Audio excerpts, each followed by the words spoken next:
여러분 안녕하세요. 문학마실입니다.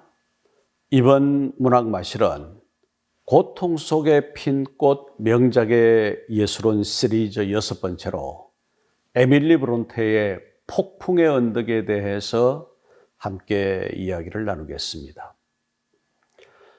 에밀리 브론테의 생애는 매우 각박했습니다. 현대 영문학에서 부동의 지위를 가진 소설 폭풍의 언덕, 이 소설을 쓴 영국의 작가 에밀리 브론테는 지난번에 우리가 살펴본 모비딕의 작가 허먼 멜빌과 마찬가지로 생전에 제대로 작가로서의 보답을 받지 못했습니다.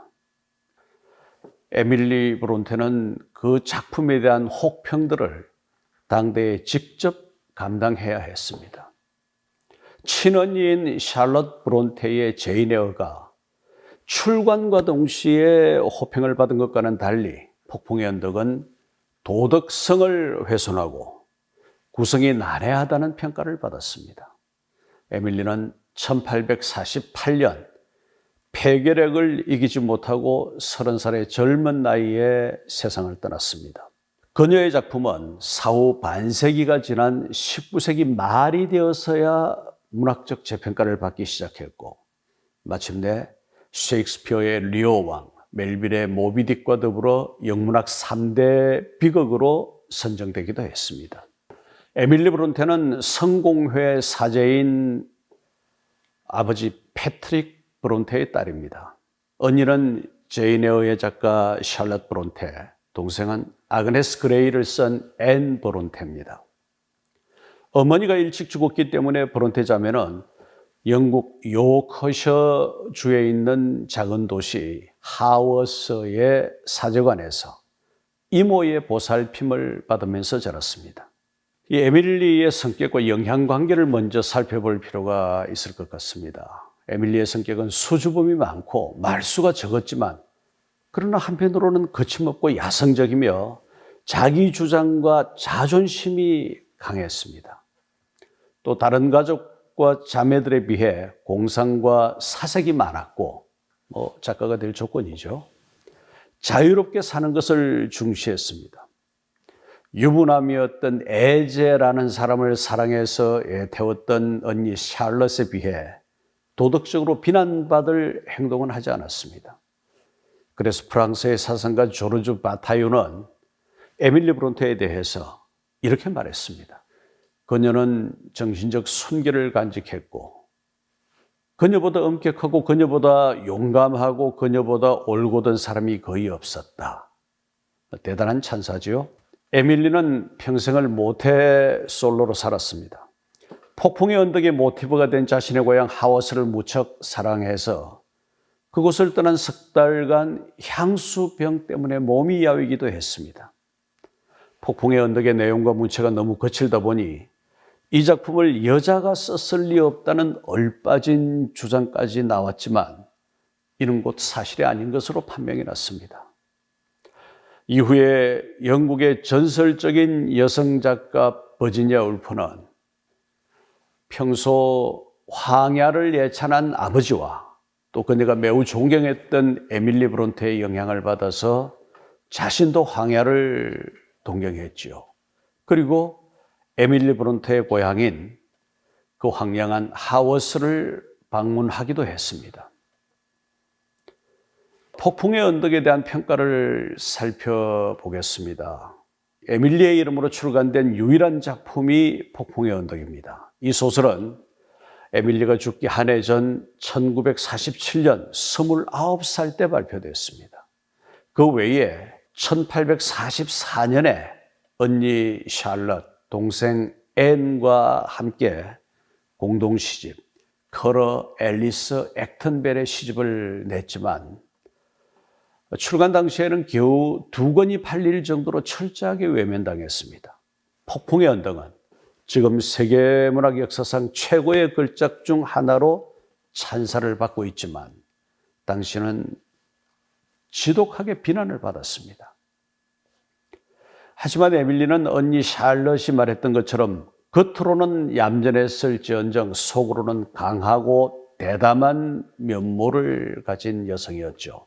그 내면을 그대로 작품에 옮겼더니 그토록 야성적이면서도 복잡한 작품이 되었고 시대를 너무 앞서간 나머지 죽을 때까지 비판을 받았습니다. 앞서 언급한 리오 왕, 모비딕과 함께 영문학 3대 비극으로 선정이 되었고 노벨 연구소가 선정한 최고의 책 중에 하나가 되었으며 오버저버지가 선정한 인류 역사상 가장 훌륭한 책 중 하나가 되었습니다. 서머셋 모엄은 자신이 선정한 세계 10대 소설 중 하나로 폭풍의 언덕을 뽑았습니다. 자, 그러면 이 소설을 좀 더 구체적으로 들여다보기로 하죠. 폭풍의 언덕은 황량한 자연을 배경으로 거칠고 악마적이라고 할 인간의 애정을 서정적이면서도 강력한 필체로 묘사하고 있습니다. 모순과 혼돈이 뒤섞인 인간 본성에 대해 깊이 있는 탐구가 돋보이는 작품이죠. 순수하고 사랑스러운 러브 스토리가 아닙니다. 잘못된 사랑의 방식, 그리고 분노와 복수가 빚어낸 관계의 파멸을 보여주는 비극적인 로맨스입니다. 현대에 반영해 보자면 일종의 막장 드라마 같은 소설이라고 볼 수 있죠. 이 소설은 캐서린 언쇼라는 여자 주인공과 히스클리프라는 남자 주인공을 주축으로 전개됩니다. 히스클리프는 절벽에 핀 진달래꽃이라는 의미죠. 에밀리가 창작한 이름입니다. 히스클리프는 캐서린의 아버지가 입양한 남자아이로 캐서린의 집에서 가족으로 삽니다. 캐서린의 오빠 힌들리가 수년간 폭력과 학대를 일삼아 히스클리프는 고통 속에 성장합니다. 힌들리는 훗날 사랑하는 여자를 만나서 결혼을 하고 아들을 낳았지만 그 아내가 병으로 죽습니다. 그리고 힌들리는 점점 정신이 이상해져 갑니다. 여주인공 캐서린과 입양아 히스클리프는 드러낼 수 없지만 운명적으로 사랑에 빠집니다. 그러나 서로의 오해로 인해 사랑의 결실을 맺지 못한 채 캐서린은 마을의 부잣집 에드가 린턴과 결혼하고 대저택에서 삽니다. 히스클리프는 사랑을 버리고 다른 남자와 결혼한 캐서린에 대한 원망과 어린 시절 수년간 당한 학대와 모욕으로 힌들리에게 쌓여있던 이 분노가 한계에 도달했고 마침내 이 집안에 복수하겠다고 다짐합니다. 이 소설이 우울하고 엄산할 수밖에 없는 이유입니다. 견디지 못하고 가출했던 히스클리프는 부자가 되어서 돌아옵니다. 그는 여전히 캐서린을 사랑하고 있었죠. 그래서 폐렴으로 죽음을 눈앞에 둔 캐서린이 히스클리프에게 용서를 구하며 숨을 거두는 날, 추억의 장소인 고원의 페니스턴 바이를 함께 바라보면서 그녀의 곁을 지킵니다. 그리고 40년 뒤 캐서린과 히스클리프의 영혼은 추억의 장소인 페니스턴 바이를 거닐고 있습니다. 매우 황량하고 우울하지만 정말 열정적이고 운명적인 사랑의 이야기입니다. 브론테 세 자매에 대해서 좀 얘기할 필요가 있겠습니다. 거듭 언급했지만 에밀리 브론테는 문학사에 이름이 있는 제인 에어의 작가 샬럿 브론테의 동생입니다. 제인 에어는 발표되면서부터 평단의 큰 호응을 받았습니다. 제인 에어는 빅토리아 시대의 사회적 분위기와 인섭을 극복하고 스스로 삶을 일구어 나가는 여성의 모습을 대표합니다. 이 작품은 새로운 여성상을 창출한 한편 최초로 여성의 정열을 다룬 소설로 평가받았습니다.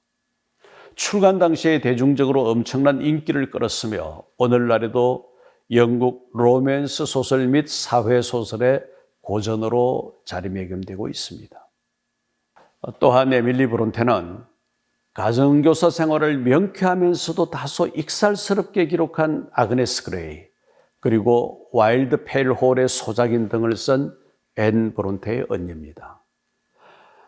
에밀리는 어렸을 적부터 남들 몰래 글을 쓰고 있었죠. 집안 정리를 하던 언니 샬럿이 우연히 에밀리가 쓴 글들을 보고 작가 데뷔를 하는 게 어떻겠느냐고 권유했습니다. 에밀리는 남이 쓴 글을 왜 멋대로 보느냐고 격하게 화를 내며 거절했습니다. 이 광경을 본 동생 앤이 자신도 글을 쓰고 있었다는 사실을 밝히면서 자매들이 같이 작가 데뷔를 준비했습니다. 제인 에어가 발표되고 2달 후 에밀리가 앨리스 벨이라는 필명으로 폭풍의 언덕을 발표했습니다. 앞에서도 말했지만 폭풍의 언덕은 발표 당시 거칠고 야만적이며 보기 힘들다는 이유로 외면받았습니다. 오늘날에는 작품 전반에 흐르는 극적인 감정들과 그 강렬함으로 인해 사실주의와 낭만주의가 치밀하게 융합된 작품으로 평가를 받고 있습니다. 이 세 자매는 빅토리아 여왕 시대의 작품 활동을 했습니다. 빅토리아 문학이라는 말이 있습니다. 빅토리아 여왕의 통치 기간 중에 영어로 쓰여진 작품들의 총칭이지요. 이 시대의 여성 작가들은 성차별을 받지 않고 공정한 평가를 받으려면 남성 작가의 이름으로 글을 발표해야 한다고 생각했습니다. 사회적 분위기가 그랬습니다. 때문에 자매는 샬럿의 주장에 따라 초기에는 남성의 이름을 필명으로 사용해서 작품을 발표했죠. 각각 커러벨, 앨리스벨, 액턴벨이라는 이름을 사용했고 그 공동의 이름으로 시집을 냈던 것입니다. 이 시대에 많은 문인의 많은 업적이 있었지만 널리 퍼진 최면치레, 편협성, 물질주의, 특히 남의 흠잡기 등을 두고 빅토리안이라는 말이 사용되기도 합니다. 이러한 상황을 감안해 보면 에밀리 브론테가 얼마나 어려운 환경을 딛고서 이 불후의 명작을 남겼는지 짐작할 수 있습니다. 바람이 휘몰아치는 언덕, 워드링 하이처라는 말은 이 소설에 등장하는 고유명사입니다. 엄밀한 의미에서 폭풍의 언덕이란 제목은 오역이라고 할 수 있습니다. 그런데 우리 모두의 가슴에는 이렇게 음울한 언덕이 있을 수 있고 아니면 그와 유사한 고통스러운 경험이 숨어 있는지도 모릅니다. 이 소설이 전하는 메시지가 우리 마음속에 그 반향판과 마주치면서 그것을 일깨울 때 우리는 이 작품을 전혀 새로운 공감의 방식으로 만나게 될 것입니다. 여러분, 오늘 문학마실은 고통 속의 핀꽃 명작의 예술원 시리즈 6번째로 에밀리 브론테의 폭풍의 언덕을 함께 살펴보았습니다. 함께 해주신 여러분 대단히 고맙습니다.